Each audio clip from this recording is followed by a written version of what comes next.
भगवत गीता हमें कर्तव्यों का, हमारे जीवन संकल्पों का बोध कराती है। और इसी प्रेरणा से मैं आज आप सभी से कुछ संकल्पों का आग्रह भी करूंगा। ये आग्रह नव संकल्प की तरह है जो हमारे वर्तमान और भविष्य के लिए बहुत आवश्यक है। हमारा पहला संकल्प होना चाहिए कि हमें जल संरक्षण करना है, पानी बचाना है, नदियों को बचाना है। हमारा दूसरा संकल्प होना चाहिए कि हम पेड़ लगाएंगे। देश भर में एक पेड़ मां के नाम अभियान को गति मिल रही है। इस अभियान के साथ अगर सभी मठों का सामर्थ्य जुड़ जाएगा तो इसका प्रभाव और व्यापक होगा। तीसरा संकल्प कि हम देश के कम से कम एक गरीब का जीवन सुधारने का प्रयास करें। मैं ज्यादा नहीं कह रहा हूं। चौथा संकल्प स्वदेशी का विचार होना चाहिए। एक जिम्मेदार नागरिक के रूप में हम सब स्वदेशी को अपनाएं।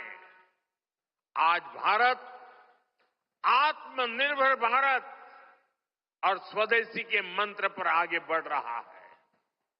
हमारी अर्थव्यवस्था, हमारे उद्योग, हमारी टेक्नोलॉजी सब अपने पैरों पर मजबूती से खड़े हो रहे हैं।